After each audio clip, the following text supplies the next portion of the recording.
Good morning. This is Brian from the Daily Dad with another episode. Today I have Marcello with me. We have an interesting topic that we're going to go through. We're going to talk about time, specifically quality time, quantity time, and what is the mix of each you need. So I'll go ahead and I'm going to open this a little bit. And what got this on my mind is we did have Marcello on last week. Really appreciate you with us. And then actually was watching an Arnold movie, like because we're about the same age, and Arnold he's awesome. Like as an action hero, like seeing him as an old man action hero, I found to be very entertaining. Right. My kids think he's pretty fun too. My boy specifically, because who doesn't like Arnold? And he had a comment in his recent TV series on Netflix, um, and he said quality time is a band-aid. Well, he said it way more colorfully, but basically he called out that quality time is a band-aid or an excuse that parents use to make them feel better when they're too busy to spend a lot of time with their kids. So it made me think of what actually matters and what has mattered to my children, uh, being a dad, right? Is that quality time where it's this 15, 20 minutes of really dedicated, like zoned in time, or is it all of the other little things that you do, band-aids on knees and things of that nature? What is the balance that you need, and how do you kind of sway it? So it kind of like, and it really got me thinking about it, because my daughter, and so I don't know if we talked about this last time, but got actually a pretty deep cut where probably, for being honest, might have needed a stitch or two. Her response to stitches was she threw up. Like she's Oh like, wow. we're not doing. She's like, she doesn't do shots, so it's fine. Like we have a bunch of nurses in my family. We talked about it, and she's okay. Like it's pretty much healed now. She'll be able to wrestle today. So it took about 10 days to heal, but every day, two, three times a day, I would have to change her band-aid, make sure that the butterfly stitch or whatever was on there appropriately, and all of these little things. And that's not quality time. Like that's child maintenance. So, but that's the thing that she'll probably remember. Oh man, I got messed up and dad helped me out. So kind of what are your thoughts on quality time, quantity of time and showing up, kind of like we talked about? Uh, I think it's a cool rabbit hole to go down in. I think that parents don't always think about it and what actually matters in terms of time. Yeah, I mean, first of all, that Fuller movie, I now that you had mentioned it and you were talking about describing it, me and the wife watched that uh It's good, right? like a week ago or something like that while we are in Tennessee. Yeah, yeah, it was pretty good. It was pretty good. Another one that we watched was the one with Jean-Claude Van Damme, while he when he's an older action star. So I forgot what it's called, but I mean it was a pretty good one. You should look it up. For Um sure. But yeah, I mean, as far as quantity versus quality, I don't know. I don't think that there's one complete right answer. I don't think that to me, I don't think that just quality time works. I think you need a little bit of both. I think it needs to happen with the repetition. It has to be a priority, and you have to make that quantity time as well. I mean, yeah, I mean, yeah, your kid's gonna remember that time with her knee and that you helped her and stuff, but is that quality time, or is that a just a memorable time in her life because of some of the seriousness of what happened to her? You know, is she remembering that you put band-aids on her just because you put a band-aid on her, or does she remember the situation that impacted her life? So that's I think for me, it's important to have that quantity time, just because kids they have terrible memories. I tell my kid to go clean their room or something, and then like they get off in their own little rabbit holes, and 2 minutes later, 5 minutes later, I'm like, "What are you guys doing?" We're eating lunch. Well, didn't I just tell you to clean your room? And and by the time you get there, they're like, "You did? We don't remember." So, I think uh, doing it over and over, and it constantly reminding them that it constantly reminds them that you're there. Um, and then in between that, there are going to be situations that I guess are more quality to them. Yeah. That makes sense. It does, and I think you kind of hit something on the head, and we talked about this, and I know you and I have talked about this before. I think it's consistency, right? Hmm. And it's consistent. It's getting in the reps. Like we do it in our jobs. We do it in the gym. Like. Exactly. But I think it is the consistency that matters, and some things that that really focus quality time. I think it is vital. However, I think your call out of it's the repetition and doing it over and over again, and each kid's got something a little bit different that they really enjoy or that they need. Like for me, like my oldest, like he's 13, and he's a tough dude. Like I'm not even gonna lie, like just his amount of focus, his and all that. Like he's like he's a tough kid, and his number one thing that he wants to do is like ironically it's cuddle. Like so when we watch a show, he's like, "Guess what, Dad? It's cuddle time."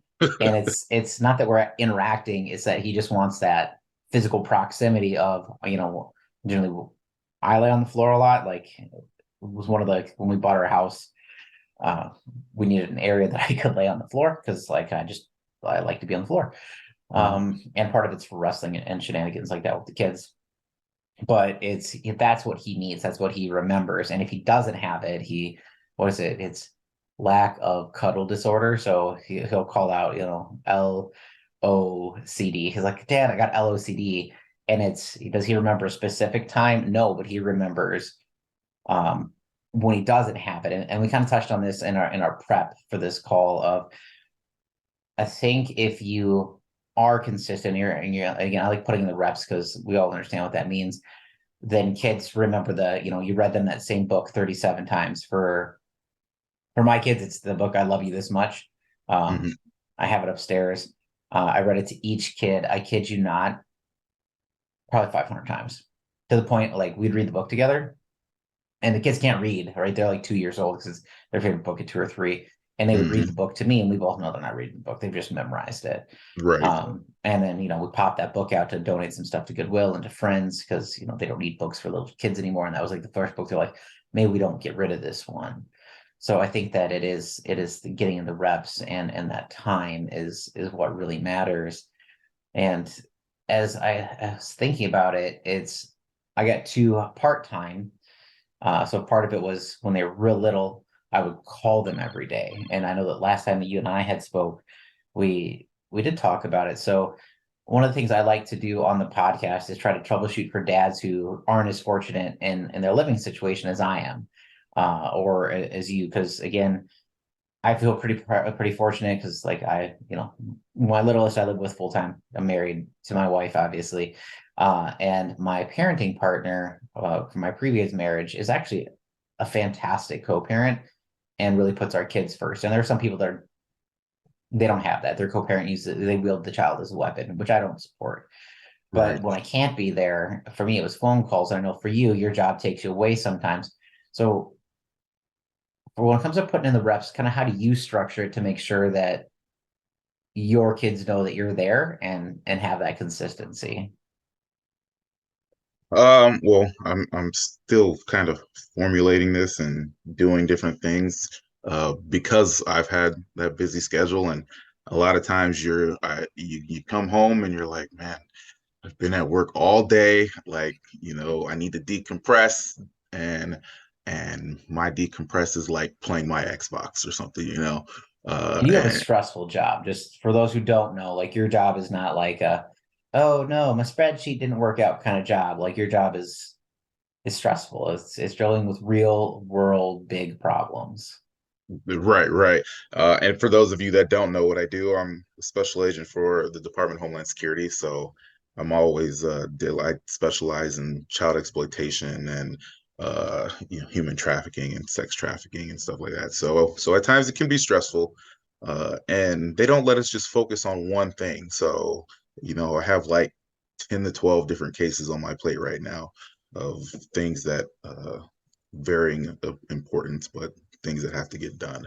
And not a one of Uh, them isn't awful. yeah, yeah, definitely. But I mean, I'm still learning this as well because like I like to come home and I like to just kind of decompress and chill out. And and do what I like to do as well, right?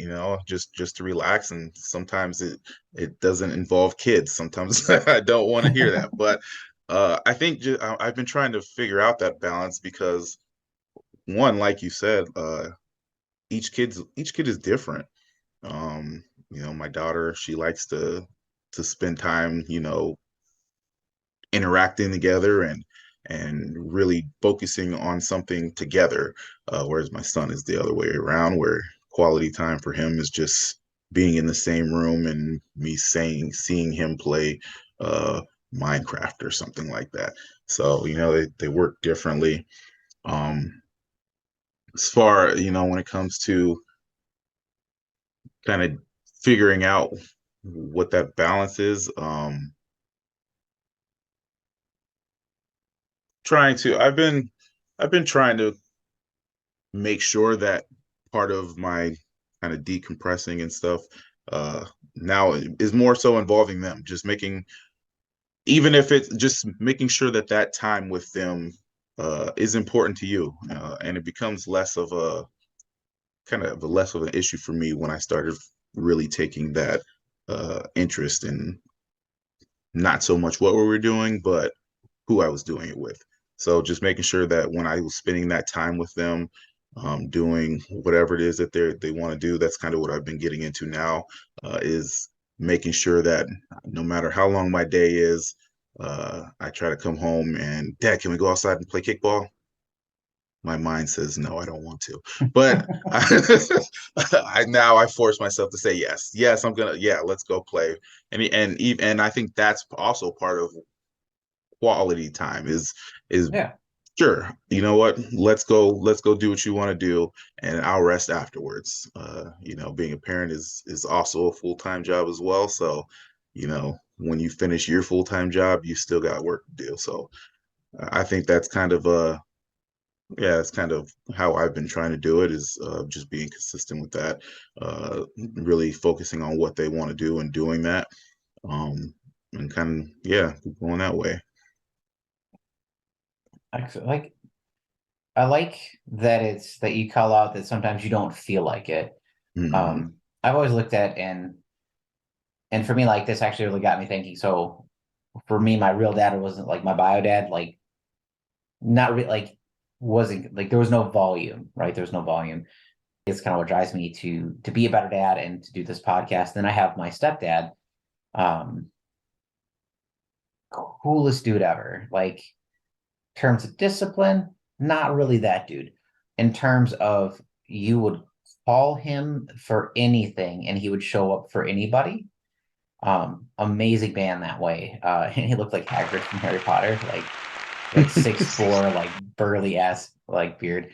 Uh, but he would just show up and like he would anytime anybody would call him and he was just that guy, he'd be like, hey, before we get into that, how are you? And he genuinely just want to know how you are. And it was actually really amazing. So like I didn't like I lost my dad last year and then I lost my stepdad about a month and a half ago. Not doing real great with maintaining parents at this point in time. So I told my mom she's gotta get healthier. I was like, I can't do this every year. But it really made me think about that engagement of little conversations of, hey, how are you doing? Or like I know there was times that he didn't want to do stuff and he didn't. And again, kind of in our prep for this, we had talked about being the dad that shows up all the time. So at Hmm. playgrounds or field trips are super. I love going on field trips with my kids because I love to get to see how they interact with other people.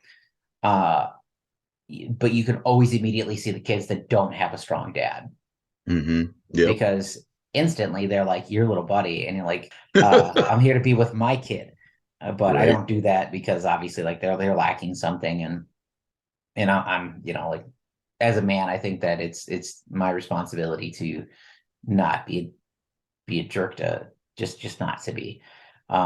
So I would say for dads, if you see another dad like Marcello and like you called out like you're in archery practice with your kid, which is super fun. and can probably be one of the most terrifying and aggravating things ever because like it's there's a projectile involved. Yep. But if you see another dad that's out there and he's helping his kid, and then you see your kid giving that dad the side eye or whatnot, or a kid you're out there helping, giving that kid a little bit of help probably is an okay thing, I would say. Or get into the sticking point, and you called this out, and I struggle with this a lot because I taught karate. Like I taught little kids karate like for a long time. That was my job. I was a karate instructor. Is the decision of when do I go in and be tactile, as in I touch them, be like, hey, like you're just doing this wrong. Let me fix it for you, Mhm. versus like trying to explain it to them. And sometimes the explanation isn't enough. So kind of what are your thoughts on that? You recently had this experience with archery, kind of how do you modulate? Okay, I gotta take care of my kid, and there's this other kid that obviously like is wanting a little bit of dadding time. Like, what are your thoughts? Yeah, I mean, so last week, my kids or my son, his class went to this little camp place where you do like boating and archery, and they call it frogging, but it was, just walking around with a net hoping to see a frog, which they did luckily, and then they did like a survival course. But in the archery, that was a completely new realm to my kid. My son isn't the most coordinated. He is when it comes to that, he definitely doesn't have my athletic genes. So archery was a little struggle for him at first. He actually was really good at it once he figured it out and kind of got the strength of how to pull the thing back and stuff, the bow. But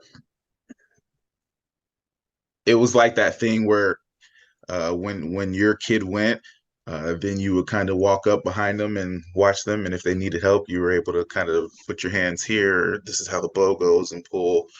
And yeah, I have that weird like because the world, everybody's really sensitive, everybody's on edge about stuff, and everybody's doing their own thing in their own parenting. And it's not like when I grew up where you know Everybody yelled at you. everybody parented, right? Like, it takes a village to raise, a kid, right? So Mhm. that was more so what I grew up with versus, now I'm doing this archery thing and I'm watching my son, and then I'm watching the kid next to him, and I'm like, that kid's struggling. And I start more so talking to them because, yeah, I don't know what their parents have taught them, because you also have that balance too with like don't talk to strangers, don't let strangers touch you, don't let like so so trying to find that is really hard and really difficult, so I kind of just went towards more so talking to them, um trying to use my words, and then letting the instructor do all the work too. Like when she was Yeah. there, I was like, all right, well, this is your job, uh let's go ahead and let you do your job. And also more so, I also tried removing myself more from my kid as well, when it came to that, just because I also want them to be able to learn with just instructions and by listening to people. So I found myself like helping him like when he absolutely needed it, but more so letting him also just grow up and figure it out on his own too. So it's still a balance, but it's difficult. My dad was a martial arts instructor, and he was a very hands-on, guy, because that's kind of what it takes when you're doing martial arts. I know, you do martial arts as well, and Yeah. some things you just need to be hands-on with. Some things you need to fix their form or fix how Put they're their hands balling their up. fist up, or yeah, different things like that. So exactly. So I think it depends, but also when you have that trust with parents, you're kind of allowed to do more Yeah. to get the job done. So it's definitely a balance. I think it is. And for me, like what I don't know if I struggle with, it's just who I am. And you and I, we've known each other for a couple of years. Like I am not super tolerant of things I don't like. And I'm not like I'm not mean about it, but I will call it out. Like um You I be a little snap. mean about it. I snap my fingers like quite a bit. Yeah, like we'll be at like and I catch myself. I do it to at wrestling practice sometimes. Like, well, I'll snap my fingers and I'll point at kids and I'll be like, knock it off. And it's like not mean, but it's definitely not like they know that I'm serious. Right. And it's funny, like some of my daughters, like so all of my kids do sports. My son happens to have picked sports that he knows that I like. And I don't know if he picked them because I like them or he picked them because he just happens to be good at them or a little bit of both. I'm guessing a little bit of both. And my daughters pick stuff that um, I like it. I just don't know a lot about it. Like, I don't know anything about soccer. In my opinion, the first yellow card is free, right? Like, there's no actual penalty. Like, so, like, like, Right. might Get as the well take warning out the way. advantage. Yeah, like, don't grab the ball, but like, if that person's in the way and like you're going for it, like, what happens, happens. Um, and we had that conversation yesterday. Um, so like I can be a little abrupt, and it's because I want people to focus. I want them to be locked in. It's just part of my personality, and some kids don't handle that well. And like, so like, I've been told like they're like my son's friends who are wrestlers really like it because they like the structure. Hmm. So they're like, hey, like you're actually one of the cool dads because like you call me out on my stuff. Some of my middle daughter's friends who play soccer, they're like, yeah, like your dad's a little scary. And I think there's Yep. just an intensity because like there's an expectation. And I don't know the right answer on this, but my expectation is that they work hard. I don't care if they win or lose. It's did you actually put in the effort? And Hmm. sometimes the answer to that is no, they didn't. So I call people out quite a bit. So I struggle with that when other kids want to want my attention because like being an instructor, like when I did martial arts, like it was very much like, hey, like if you don't put your hands up, you get punched in the face. Like when we came up, they told you that after, Yeah. right? Like that first time they'd be like, so Marcello, what did you learn? Well, you punched my face. I learned I should probably put my hands up.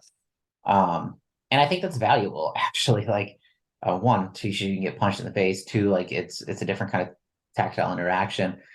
Um, so I have an understanding of that piece as well. So I do struggle with what to do with that, and I just kind of dad sometimes. Um, in environments where there's an instructor, I agree. I love to let them kind of like I'll sometimes flag them down, be like, and then I'll point to that kid, kind of get their attention. But another times that I see this is when I go to the park or wrestling tournaments. Like there's always shenanigans at wrestling tournaments. If kids don't wrestle, I would recommend they try it. Secret to wrestling: if you want your kid to wrestle, you have to tell them this. If you do not tell your kids this, they won't like it. Wrestling hurts like the whole time. Like it starts from the minute you shake hands to the minute you shake hands when you're done, beginning to end. Wrestling hurts, uncomfortable, um, and it's just because like if I'm wrestling with Marcelo, Marcelo's goal is to enforce his will on me. My goal is to do that to him. One of us has to win, so one of us has to lose. Like wrestling doesn't have feelings. Well, the Right. feelings are pain. That's what wrestling is. Um, but even like playing tag and stuff, like I'm the dad that wants to interact. I'm a very active dad. So inevitably I'll play with I have three kids. I don't really need more than three.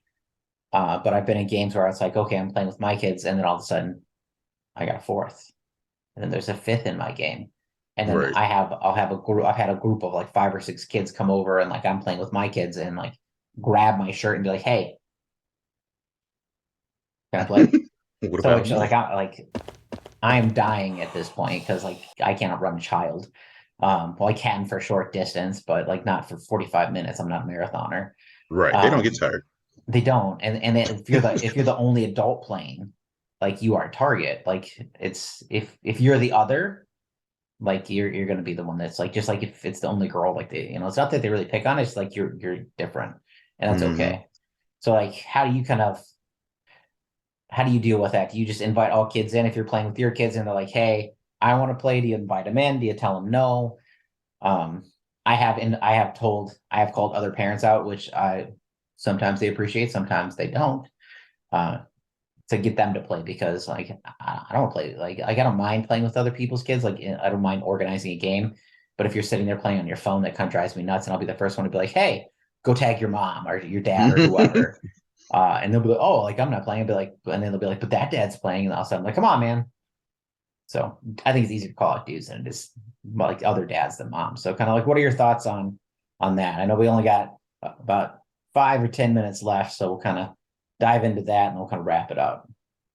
Uh, yeah. So, I mean, I grew up in a very keep to yourself kind of household. As a kid, my parents weren't one, well, my dad, he wasn't one to really let me uh, hang out or anything like that. And we were kind of an introvert family. Would know it So now. yeah, man, yeah, it's changed. It's changed quite a bit. But yeah, we were really like keep to yourself, like stay in the house, like just that's just how we grew up. So I still have that personality as far as wanting to keep to myself and everything. Uh, I can. I'm like an actor. I can perform during when I need to. I can get out and talk and do what I got to do. But I would much rather just be somewhere by myself. So in the sense of I think my kids are they kind of force you to change a little bit too. Like if Yeah. if you're open to it, uh, where they want to be out, they want to have fun, they want you to interact with them, and so we'll be doing stuff like that. We'll be playing. I think just a couple weeks ago we were at the park, or not at the park. We were at the YMCA and we were in the pool and uh, we're playing like volleyball and stuff like that in the pool, hitting the ball back and forth. And yeah, there was kids that were coming over and they were like, they gave you that look like, "Ooh, I want to join," like, just watching like that puppy that's Yeah. waiting to be adopted, right? And it's like, please, please, please invite me in. So I think we started letting them play, letting them join in, hitting the ball over there or on accident, and now they're hitting it and they're playing with us as well. But once again, my personality is more of a keep to myself type. So I kind of force my kids to do that. Like, hey, why don't you go? That kid wants to play. Why don't you go ask them if they want to play? So they kind of learn how to be open and friendly. And if they don't do it, then I just keep playing with my kid. Um, so yeah, that's kind of more what we've done is like, if the opportunity presents itself, as far as letting the kid play with us and stuff like that, we'll do it. I'm not necessarily gonna go to your kid and ask them if they want to play. Um, That's a good call out because if you're going up like, yo, little buddy, that's creepy. yeah, So right. kids kind of like, yeah, like, Yeah, and I would find that one because of what I do. I saw another dog come up to my kid. It really depends on the situation and how they're doing it, but I might give them the side eye too. Like, why didn't your kid come over here and ask my kid to play? yeah. So there's definitely it's all about that balance again, right? But Hmm. yeah, I mean that's kind of more so what we're into. It's like if it's organic and the situation happens, then yeah. If you were playing with my kids, like if I saw you and my kids are over there playing and you called me out, I'd probably be like, damn it, like why? But you know what? I can get off my phone or I can go over there and play with my kid too. So I would definitely Hmm. join in. I probably wouldn't appreciate you for messing up my break and me, enjoying myself. But once again, it's very important that you are just involved with your kids when you have the opportunity. I agree. So I think we're kind of coming up on time. I try to keep these to about 30 minutes because I know you and I could probably talk for I don't know ever. Yep. So today's topic, what really we're diving into is kinds of time and what's important. And I think that we both agree that quality time is important. Having one-on-one like dedicated time is important. However, I think that quantity of time and we both kind of agree that it's putting in the time, putting in the reps, so to speak, of you're there, you're showing up. They know they can depend on you. Like you're a consistent and stable fixture in their life, I think is incredibly important. Hmm. So if you're a parent who's like, oh, I had the quality time now I don't need to do anything else, like maybe reassess that. And sometimes your quantity of time can just be chilling out. It can be playing video games, it can just be sitting together. It could be watching, a stupid TV show, just in close proximity. So I think quantity is important. Uh, if you're the one that's always showing up, you will kind of have other kids that want to be involved. I think that was a good call for both of us. Don't be a Hmm. creeper. I think that's also a good call out. Marcello's Definitely. watching. Um, So I think it's one of those like always be kind, and I try to teach that to my kids of like because sometimes they're like, Dad, I don't want that kid involved, and it's like okay, like that's cool, but like you Yep, know sometimes you also got to be like, hey, like they're kind of sad, like what do you think they feel? So using those teachable moments in those is also important. And if I see you, just know that I'll probably be like, hey, you should come play with the kids too because I don't love to run. So and we're at the playground, that then you're going to be running. Just realize like, you're going to run. So exactly. I think that's kind of where we're at. Any kind of final thoughts in the last like 30 seconds or so, or kind of shall I let you get on with your day? Hey, I mean, I think you touched on it, man. There's a balance of both. You got to kind of do what works for you, but more importantly, you got to do what works for your kid too, because I mean, that's who you're raising and molding, right? So, Yeah. you don't want to look back in 15, 20 years and realize you messed up because you refused to take that extra time with your kid. So, it's kind of my 2 cents on that one. All right. I agree. Thank you so much, Marcelo. I No guess we'll problem. wrap this one up and we'll see what happens next time. All right. All right, Have a you good guys. day.